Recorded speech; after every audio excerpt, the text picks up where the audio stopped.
My Seven Chakras, episode 126. Let the beauty of what you love be what you do. There are 1,000 ways to kneel and kiss the earth.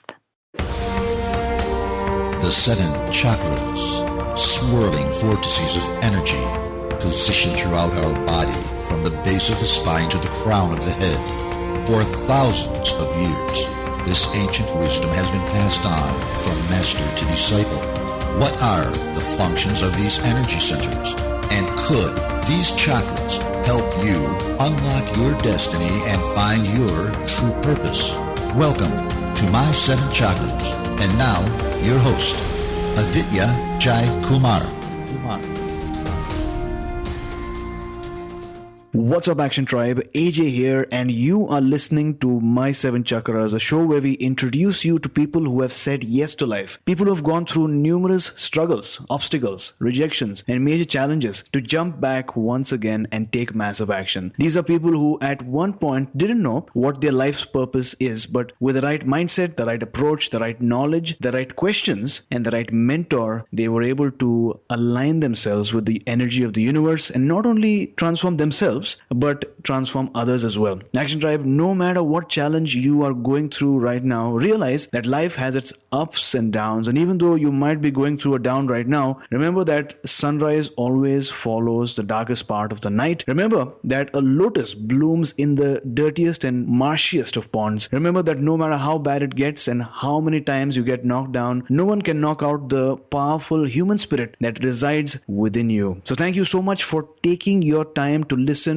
to this episode and taking massive action. And Action Tribe, before moving on, I'd like to ask you this question. What is that one goal that you really want to achieve? For example, you might say that you want to be a yoga teacher, or you want to get better at meditation, or you want to learn how to become a life coach or a healer. Whatever your goal might be, I really want to know. So whether you're on Twitter, Facebook, or Instagram, use the hashtag My7Chakras, hashtag My7Chakras, and tell me what is that one goal that you are really committed to achieving. And with that, we are now ready to welcome our featured guest for the day, Jessica Walden. So Jessica, are you ready to inspire? Yes, I'm ready. Thank you. Awesome. So Jessica started a daily Ashtanga Yoga practice in 94 while studying as an exchange student at the University of Adelaide in Australia. In 2004, she moved to Encinitas with her family and studied with Tim Miller. Over the last 14 years, she's made several trips to Mysore, India to study with Guruji Sharat and Saraswati and has been granted a teaching authorization certificate from the KPJAYI in Mysore. Because of her other career and parenting commitment, she teaches yoga selectively and for limited periods of time, including short workshops and private instruction. She is a nature-loving, yoga-doing mother of two who loves travel and adventure, positive people, music, dance, reading, and the simple pleasures in life. She's an advocate of organic agriculture and has 19 years of experience in organic certification. 4 years ago, Jessica suffered a major spinal injury. While initially this caused a lot of fear and a lot of pain, it actually ended up bringing more joy to her practice, to her teaching, and to her life. So Jessica, I've given Action Tribe a glimpse into your life, but take a few moments and tell us a bit more. Okay, well that was great. I think that's all of me. You just said that. You summed it up so well. Yes, so I've been doing a daily practice since I was 21 years old, so quite a long time. I'm 43 now, so half of my life. And that practice sort of sustained me through, university, through mothering, through, being pregnant, mothering, and all of the career choices that I've made. Basically, it's just an organic certification, but, it's the one thing that's remained constant in my life every single day. So it's sort of paved the way through my life and really steered me in good directions. And it's also been with me through really incredible injury as well. So I guess that's going to be sort of the focus today, is that, the sort of the one constant that's been with me in all of these different facets of just being a householder and a working person, that there's also this sort of thread that is there that sort of informs my daily life. Wonderful. So I can't wait to learn more about your story and how you started yoga and how has it been and how your practice has evolved over the years. But before that, right before we dive into today's show, we're going to spend some time basking in some inspirational wisdom. Sound like a plan? Sounds great. Great. So what is your your inspirational quote, your favorite inspirational quote, and also tell us how you apply this quote in your life. So, gosh, there's so many amazing quotes out there, but the one that I truly love and really resonate with and that I read every day this is a quote from Rumi, and it goes like this: "Let the beauty of what you love be what you do. There are 1,000 ways to kneel and kiss the earth." And I suppose, I never really set out to be a something in life. I never set out to be, a particular expert in anything, but essentially I follow what I love. And so that is what I do. I apply love and who I am to everything that I do. And in that, I feel that I'm saying grace to the opportunity to live, to be a part of this world and to experience people and places. And it's sort of the way that I feel that I'm worshiping not only myself, but also the earth. And it's very spiritual, but it's also practical in the sense that it's, you combine both the practical and the spiritual in everything that you do. Wonderful. So let the beauty of what you love be what you do. I think that is an amazing quote. I love Rumi quotes. And this is true because when you are doing what you love to do, the experience is different. First of all, it shows in your work, and also it shows in your aura and your energy when someone interacts with you, when someone meets you. And based on what you shared, it is clear that you are doing exactly what you love. And I'm sure most of our listeners, if not all our listeners, are able to feel your energy as well. So thanks a lot for sharing. Thank you. So let's dive in. What is Ashtanga Yoga and how is it different from the other forms of yoga out there? Well, Ashtanga Vinyasa Yoga, it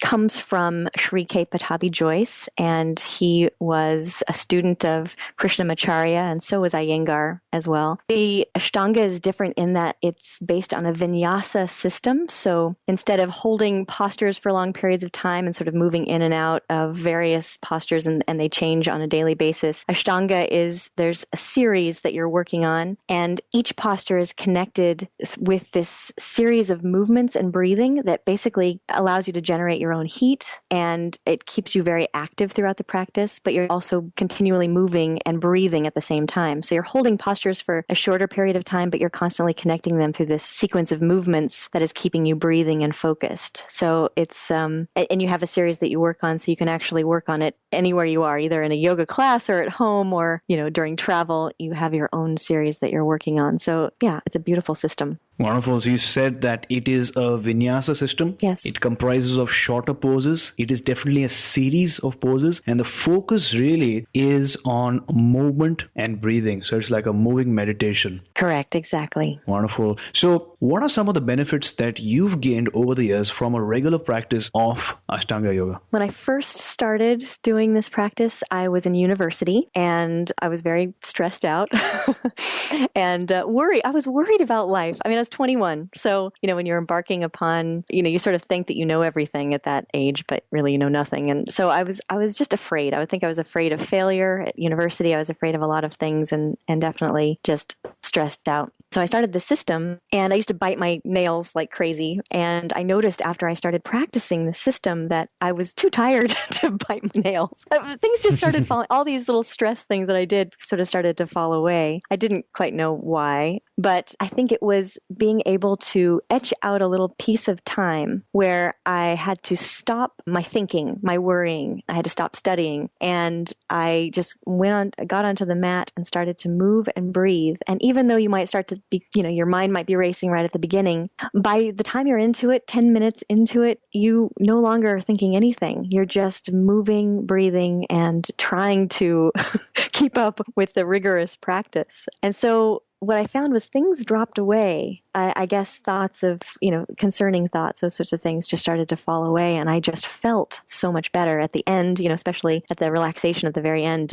Suddenly I would come out of it and I would say, all those things I was worried about before I started this practice, no longer do I feel that they're really that significant. I feel like I can I can continue on. Nothing's going to really stop me. So it built resilience over the years, not only physically, but certainly in all aspects mentally. Wonderful. So you mentioned that when you started, obviously like any college student, any university student, you had some stress, you're worried about life, you're anxious, you're afraid of failing, which I'm sure everyone goes through. But after beginning this practice, your perspective shifted. Firstly, you were so focused on the practice that you were focusing on breathing and maintaining the postures. And after this wonderful practice, you were so tired that the bad habits in your life that you had mentioned, the thoughts and the binding of the nails, those just melted away. Yes. And love that you mentioned that throughout your practice, what really developed was your resilience to life's challenges. Yeah. And I think that's really powerful. Thanks a lot for sharing that. Sure. I read on your website that you spent some time in Mysore with the Joyce family practicing and learning Ashtanga Yoga. So what was that experience like? It was amazing. I mean, the first time I went there was in 2001, and I was just there for 2 months. And that was great because I'd already been practicing for about,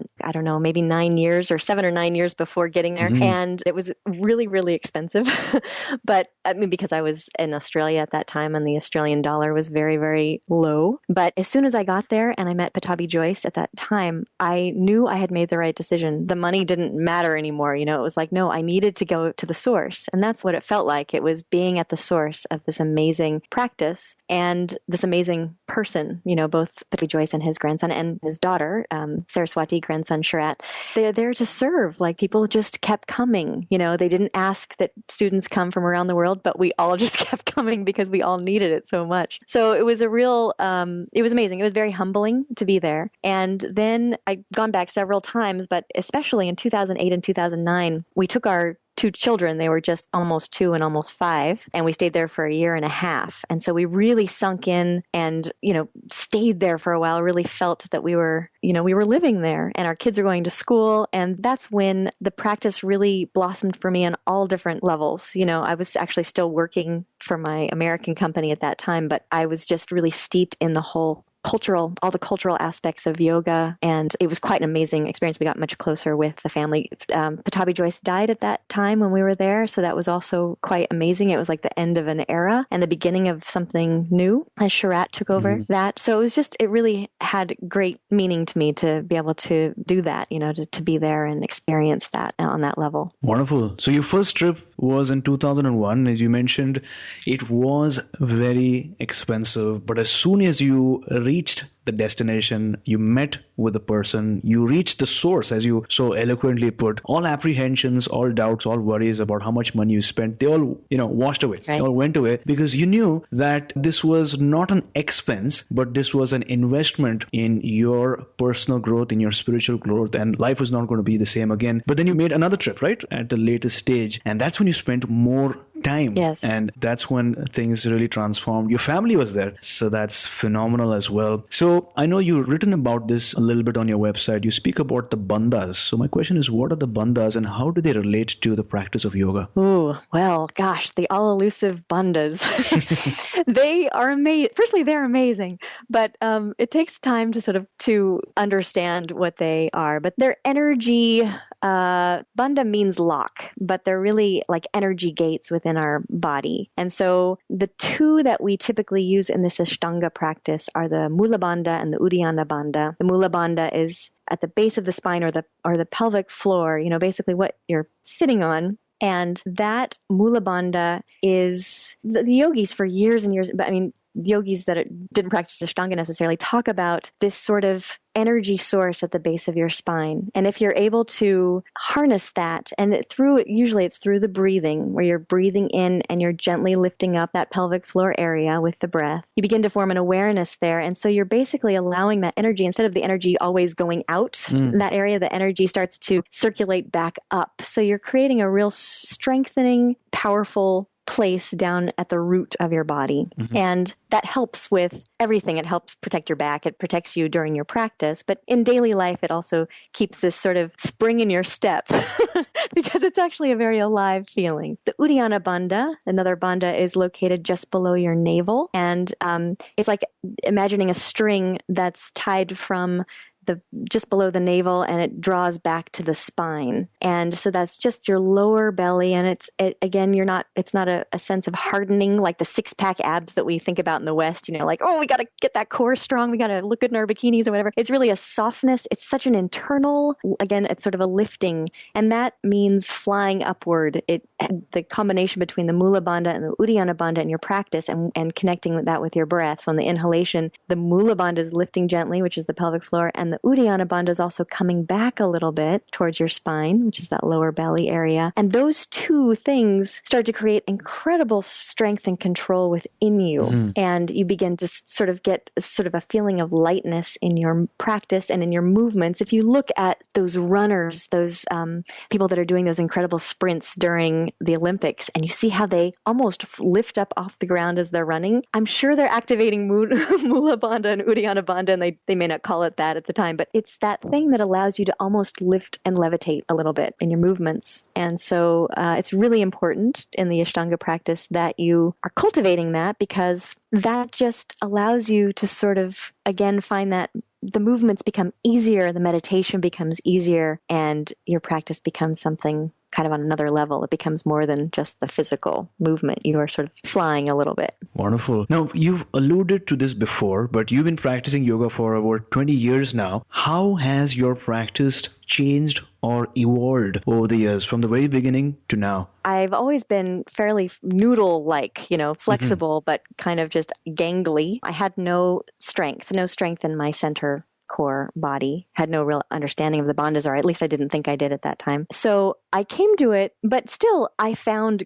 it was great. I mean, you transform very, very quickly because you're moving and breathing and sweating. And, the first series is all about elimination and purification of your digestive system. So that starts to work very, very quickly. So right from the beginning with a semi-regular practice of say 3 or 4 days a week, even though it should be up to 6 days a week. But, those of us just beginning, it's like we're going it slow, but you notice the changes in your body dramatically. And I think it's because you are heating up, you are sweating, you are moving your body in all different ways you hadn't done before. So the changes are very, very quick. So that's what kind of pulls you in, and you think, wow, there's something here, and a lot of us get really, really gung-ho the first year, and we're like, I just want to do this, The more you practice and the older you get, the more you realize that in order to sustain yourself, you need to practice with a great deal of awareness. And so it translates not only in your practice, but in everything that you do, because we can't just, when we're young, we can sort of fling ourselves all over the place because we're excited about it. But as we get older and we go through life changes, maybe having babies or going through injuries, we realize the practice is always going to be there for us, but we need to then know how to move in it as we go through all these life changes. And you can continue to blossom all the time. And that's the amazing thing about the practice, is that it's like life. It's like it is never ending. You're going to always find new possibilities within yourself. And you sort of have to in order to sustain something like that for so long and into your old age. You might move less, you might do less asanas or less those ones that are really amazing and people go, oh my God, I can't believe you can do that. You might do less of those sort of showy ones and more ones that focus on cultivating the subtle energies, but it's all good, it's all amazing. And again, you continually transform. So I think that I'm no longer doing so much of the showy stuff. I'm finding what really feels right for my body as I age. And that in itself is so wonderful. I enjoy my practice so much more now than I did when I was younger, because I just didn't know myself as much as I do now. So yeah. Wonderful. It's like you're ascending the chakras in your life. Yes, right. Exactly. That's wonderful. Now, I love that you mentioned it's never ending, continuously evolving and blossoming all the time. Now, let's take a few steps back now. Take us back to the time when you first encountered Ashtanga Yoga. What was that like? It was amazing. So before, I've always been an active person. I rode my bike everywhere. I did Taekwondo for a little while. I was a springboard diver, so I did lots of diving when I was young. So I loved to keep active. But in Taekwondo, I loved that because of the stretching and the discipline and the control. But when it came to sparring, you had to spar to get your next belt, and I was real chicken. I couldn't do it. I was so afraid, and I eventually ended up getting my nose broken in sparring because I was afraid. I was just doing stupid things. And so after wearing that cast on my nose for way too long, I decided that I needed to find something that was kind of like that, but with no contact sports for me. Thank you. And so I thought I would try yoga. And Tim Miller, who lives in Encinitas, I was in Australia at the time, and he came over there to do a yoga intensive, an Ashtanga intensive. Mm-hmm. And it started at 5 a.m. So being a student at that time, I would study till 2. Then I'd get all my yoga clothes on, and I'd go to bed with the lights on, so that when the alarm went off, I could just sit up already in all my yoga clothes, brush my teeth, and put on my shoes and ride my bike into the studio. So, but once I found that, I realized it incorporated everything that I loved. It incorporated a bit of gymnastic, which I loved with the diving. I loved that sort of thing. It incorporated just incredible movement, like with the biking and then with the breath.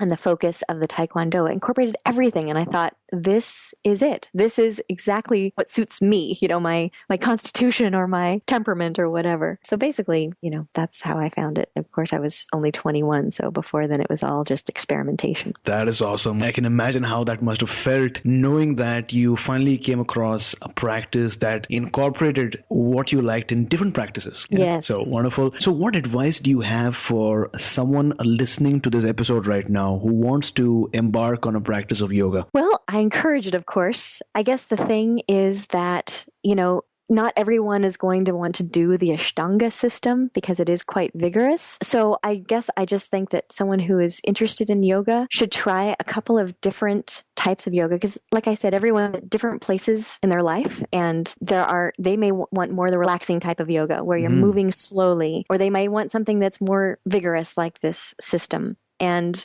certainly people that work a lot in offices or sitting at desks and that sort of thing, I think that the Ashtanga system is great because it gets your heart beating and you are moving your body in all ways. So it's different than going to the gym and maybe lifting weights and stuff where you're isolating muscles and that sort of thing. The Ashtanga is great because you're moving everything all the time. You're doing little bits of back bending and forward and push-ups and, stuff with your legs and all sorts of things. So it's like a real full movement for you. So I think that it's good to start with beginning classes at first and to do a little bit of research, like spend some time going to a few different places because you also want to resonate with your teacher and you want to start slowly because you don't want to hurt yourself. The thing is to find a good teacher that you resonate with and to then move slowly because you will see changes very, very quickly. And it's good to just take things slow so that you don't hurt yourself. I think that's some excellent advice. And thanks a lot for sharing those powerful stories and insights. For someone listening to this episode right now, is there a health tip that you'd like to share with our listeners, something that they could try out right after listening to this episode? Well, I always bring it back to the breath. It's a little difficult to say, okay, I want you to stand up and then, bend over and touch your toes. The thing is, really, it's the breath that we begin with always. And we forget to breathe all the time. The mind follows the path of the breath. Movement follows the path of the breath. That's how it should be. So when you're breathing, you also become mindful of your movement. So right after this show, if you just sit for a moment, you don't even have to close your eyes. It doesn't have to be a meditation necessarily, but if you just sit and breathe rhythmic breaths, meaning that, it can be 4 counts on the inhalation, 3 on the exhalation, whatever works for you, but breathe into your heart space for just 3 minutes. Where you feel like you're really breathing into that heart area and you breathe at your own pace, but make sure that it's rhythmic. And you can do that anytime. Like right before I came on this show, I started to get shaky and like, oh my God. And I immediately went back to that breath where I breathed it into my heart. What happens, it's not necessarily even, it helps your mind, but it's at the same time, well, of course, it's helping your physiology. It's bringing your heartbeat into a rhythm that it's meant to, and your heart regulates all your other systems within your body. And so if your heart is beating in a rhythm, or the intervals between the beats are rhythmical, which happens when you breathe in that way, then everything starts to work well in your body, and that's what allows you to your mind to sort of also feel peace. So you're releasing happy hormones instead of the stress hormones. And this is actually something that's scientifically proven by, there's a man named Alan Watkins who talks about this, I don't think he's a yogi, but he talks about this sort of thing as well. So, and in course in yoga, our breathing is what calms us down. It brings peace. It's the kind of thing that will, at the end of your yoga practice, where you're like, all those things I was worried about, I'm not worried about them anymore. It's exactly this. It's because your physiology has come into balance and you're no longer producing those stress hormones. So I think the breathing comes first and then movement, and movement of any kind. So after you've breathed for 3 minutes, then just any movement, turn on a bit of music and allow your body to move. And the Ashtanga system is very much about a moving meditation, breathing, moving. And so if you can do that right after this show, then that's perfect. I'm going to do that too, in fact. Wonderful. So Action Tribe, to access the show notes for this episode, visit my7chakras.com/126. That's my7chakras.com/126. Fear grows out of the things we think. It lives in our minds. Compassion grows out of the things we are and lives in our hearts. This is a quote, a powerful quote by Barbara Garrison. Action Tribe, one of the goals of the show is to celebrate challenges, failures, and obstacles, because when you come out of it, as you look back at the experience, you realize that it had come into your life to teach you something and to enable you to grow. But when you're in the challenge, that is a really difficult and rarely a pleasant experience, especially if you're gripped with fear, because your mind keeps playing that tape in your mind's theater again and again, causing the stress, and as Jessica said, releasing cortisol, stress hormone, and that affects your performance because it doesn't allow you to think well. At such a moment, take a deep breath in and a breath out, and feel grateful for the people who have supported you so far, and feel compassionate for the people who haven't been kind to you. That love energy is what will make you feel better once again. And speaking about challenges, Jessica, take us back to a time when you faced a major challenge. Firstly, how did it all start? And then how did you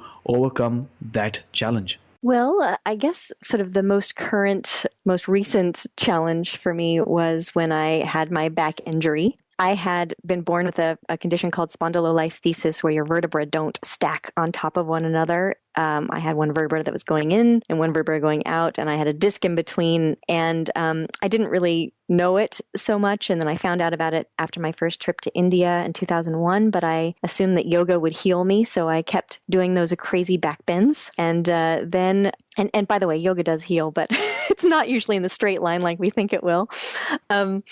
And then I had 2 pregnancies, and those pregnancies, release the elastic hormone. So everything moves around, in order to prepare for delivery. And so that too caused some shift in my spine. And I didn't know it necessarily as it was happening. And after I gave birth to both kids, I went straight back to yoga and straight back to doing those crazy back bends that I was doing. And eventually I basically wore away my disc. This is the lower spine, L5S1, right at the base of the spine. And so one day I was doing my yoga practice. I had some back pain for a while, but again, I just thought, it's a part of it. It's all a part of the yoga, you just keep going. I tried to stand up from a back bend. I was doing a back bend, and I tried to push myself onto my feet and come up. And that's when must have been the final straw for my spine. I stood up, but the most incredible pain happened in all directions, and I couldn't move. My teacher laid me down onto the floor, and I was essentially paralyzed. I could not move anything. I could only move my eyelashes and my mouth. So at that moment, I thought, okay,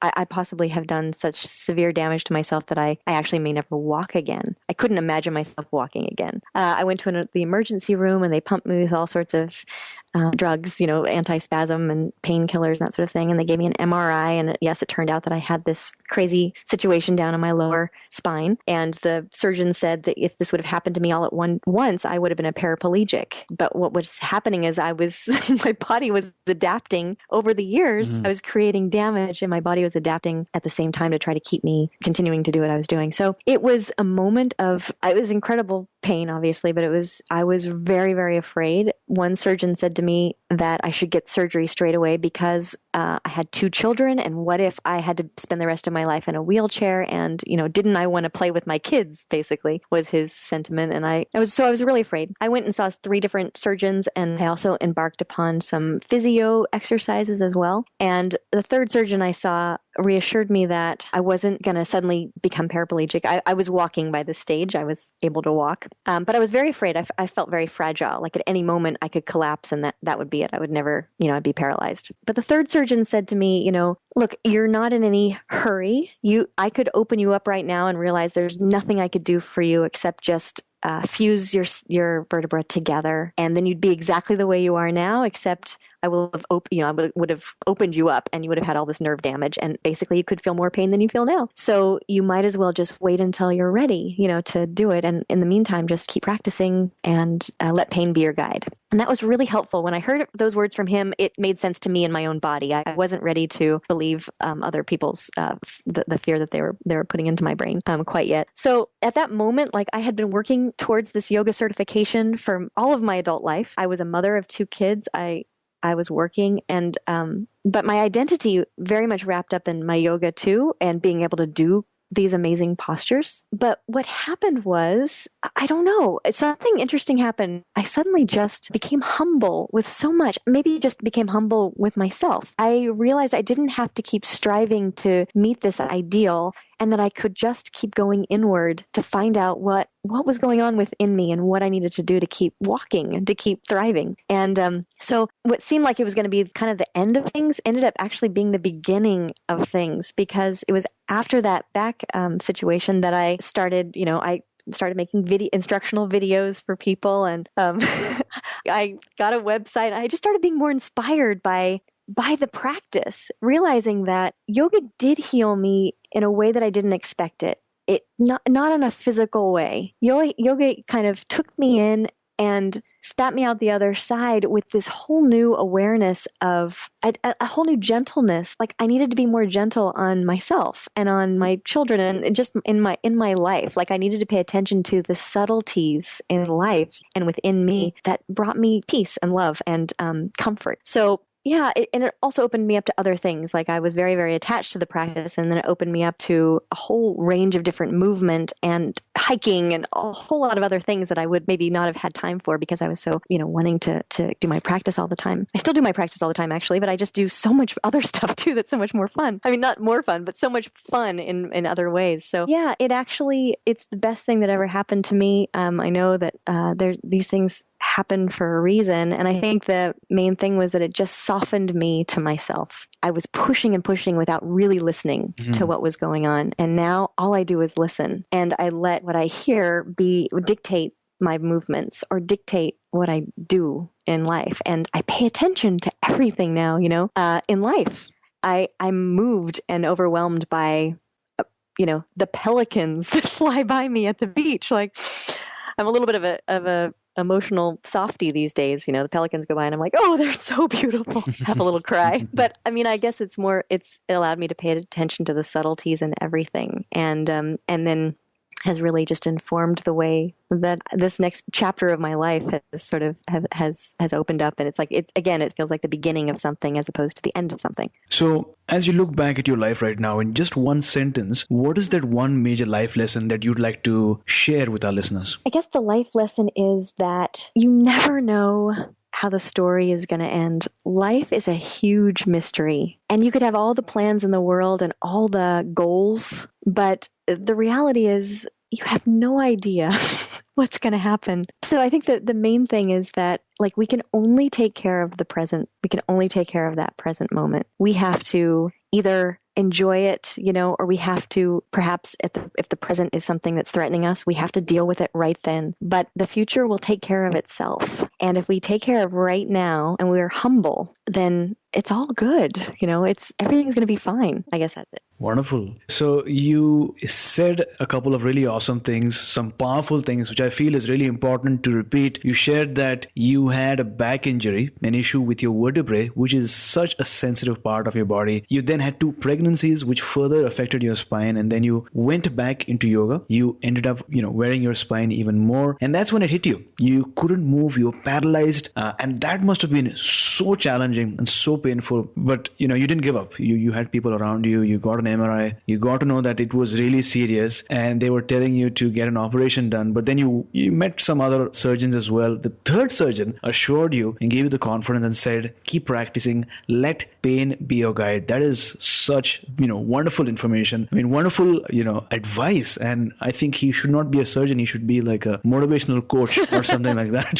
So, thanks a lot for sharing this story with us. And I think a lot of our listeners can totally relate to what you just said. Action Tribe, your physical eyes see the things that are around you at the present moment, but your mental eye can see things that are not in front of you, but are waiting to manifest. You see, our brains have something called the RAS, or the reticular activating system. And in plain terms, that is our goal-seeking system. So like a GPS, whenever you set your goal, it begins working actively to bring to your attention the information that might help you get closer to your goal. So whatever your goal is, areas, health, wellness, lifestyle, a relationship. This system is strengthened when your inner eyes can fully visualize your goal. It can feel it, it can smell it, hear it, and taste it. This is the Truth Action Tribe. And when you focus on this, you will experience yourself getting closer and closer to your goals, because as Mary Shelley once so beautifully exclaimed, nothing contributes so much to tranquilizing the mind as a steady purpose, a point on which the soul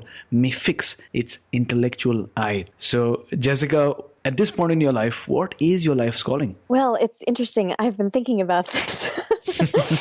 And I don't know. I mean, the funny thing is that I think it goes back to that quote that I read right at the beginning about let the beauty of what you love be what you do. And I think what has happened is that I have done what I love. And then as a result, things have developed from that. So, the practice and after the back situation stuff, and then relearning and then sharing that, through that, I have then received, people want me to do workshops in places, and people reach out to me and ask me to teach. And I guess I didn't necessarily set out to be a yoga teacher, but it's more that I just have done what I loved. And then if the teaching has sort of been asked of me, or people have just wanted to ask for my story, really, because they're experiencing the same thing and they don't want to feel, they feel like they're alone in something. So I guess it's that my true calling is just doing what I love. And as a result, through that, I am just given so many gifts back from the connections I make through that,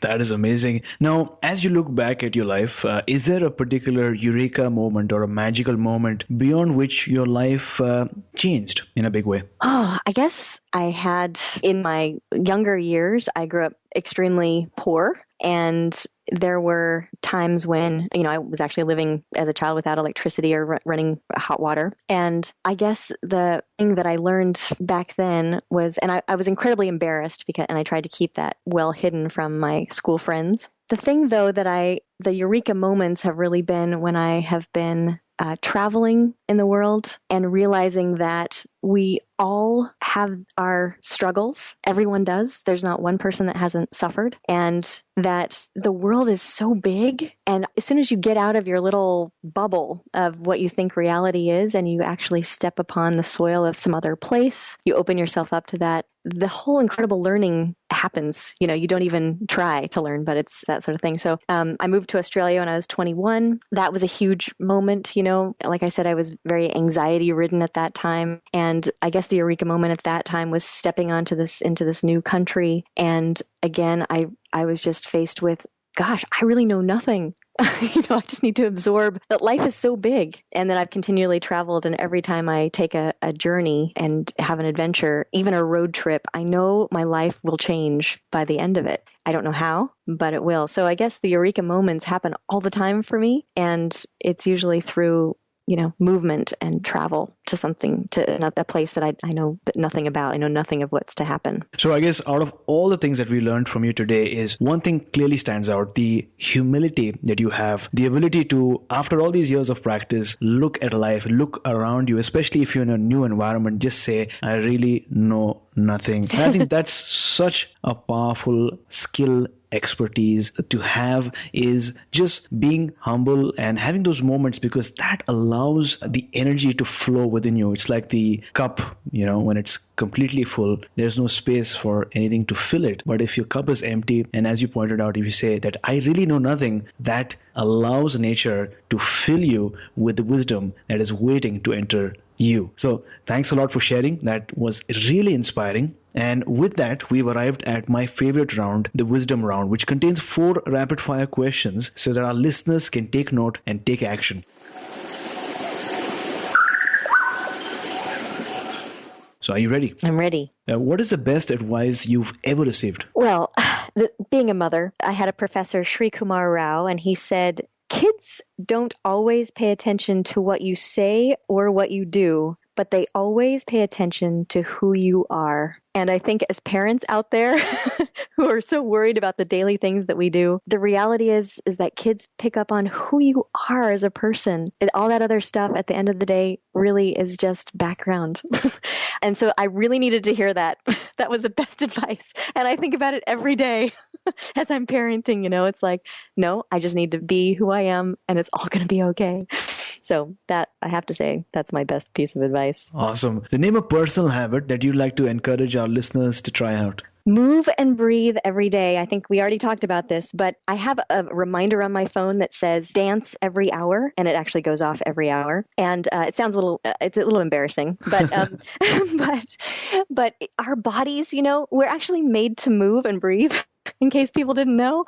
I mean, I kind of forgot that when I was studying, and I also sit at a computer all day. That's what you need to do. That's a good habit, and it'll bring you the peace, focus, longevity, resilience. This is very simple. You move and breathe. If you can put some music on and do that, all the better. Wonderful. So is there an app that you use to remind you? Just on the iPhone, it has the little reminders. All okay. iPhones have that. I'm sure there's other apps out there, but it just goes off every hour. And sometimes I'm in a meeting or something, and people will be like, "What, Walden? What's that?" I'm like, "Oh, I better go dance."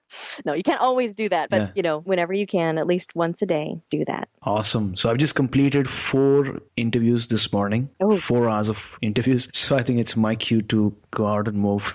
Yes, I think you need to do that. Yes, for sure. So thanks a lot for sharing. What is your morning ritual like? Well, I actually start my job at 5 a.m. in the morning, and I've always been a morning person. So I get up, I turn on the coffee machine because I love coffee, and I start my morning Monday through Friday. I start with a nice, beautiful cup of coffee. I sit at my desk and I begin my work, but it is actually a very peaceful time. The kids are still sleeping. Birds have just started singing, and I have the most focused time at that time of the morning. On the weekends, I do the same thing. I wake up at 5 a.m., but this time I don't have to work, and I do anything that I know will inspire me, whether it's writing or reading, but I always sit with my cup of coffee to have that morning and to sort of wake up with the animals, basically. So name a book that you'd like to recommend for our listeners. So not everybody's going to be able to get through this book, but if you can read it, it's amazing. It's called A Search in Secret India by Paul Brunton. It was written in the 1930s. He was an English journalist. He was a rationalist, meaning that he was so skeptical of temples and traditions and superstitions. Sure. And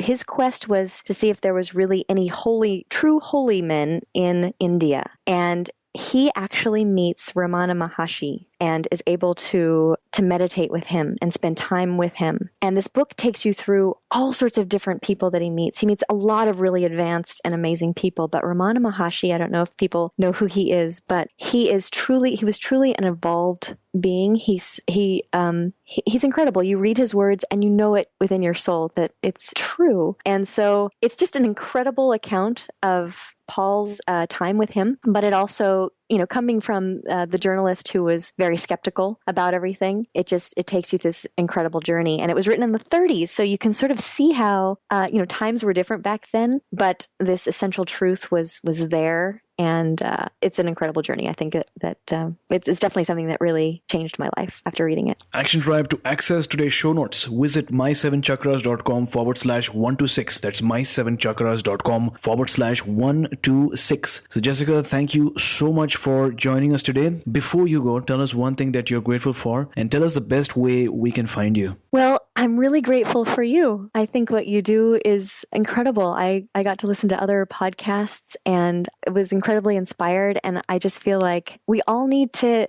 learn from each other, and be inspired by each other. And so I'm really grateful for what you do. So thank you so much. And I'm honored to be a part of this. Thank you. Yeah. So, and then if people want to find me, I've got a website, jessica-walden.com. And I've got a lot of sort of educational videos. I've got stories and some blog posts, nothing too fancy. I'm trying to, I will get to that, but for sure that's a really good place to start. And I've got my mail address there too, if anyone has any questions or if anyone's going through similar things that I've gone through and wants to talk about any of those things, I'm always open for that as well. So Jessica, I just want to mention, I've seen your website. It's amazing. I love the content there. And I think content speaks volume, right? It speaks to the story that you've had, your experiences. And I also wanted to speak so much about the organic part of your life, the organic certifications and things like that. bad. But maybe that we can do on some other episode in the future. But Action Tribe, if you want to learn more, then go to jessica-walden.com so that you can get further inspired and learn more about A, whether you like to try out Ashtanga Yoga, or B, if you'd like to start with something more simpler and then work your way up there. Because as you probably learned today, we're all going through our own versions of reality. And although we are heading to the same point, we're going from different places. So you might start with Ashtanga Yoga, you might start with Yin Yoga, or you might start with Hatha Yoga. Whatever it is, it's just a transformation of your life. And you need to not compare yourself with people around you, but look at yourself 6 months back, 1 year back, or 2 years back, and see how much you've evolved, how much you've grown. And then you will realize that, things have really changed. So again, if you want to know more, jessica-walden.com. We'll have the link in the show notes. So Jessica, thank you so much for coming on our show, talking to us about the power of Ashtanga Yoga and taking us one step closer to a human revolution. Thank you so much for having me. I've thoroughly enjoyed it. I appreciate it. You were listening to My Seven Chakras. Go to mysevenchakras.com. Download your free gift, get inspired, and take action. Transform your life today.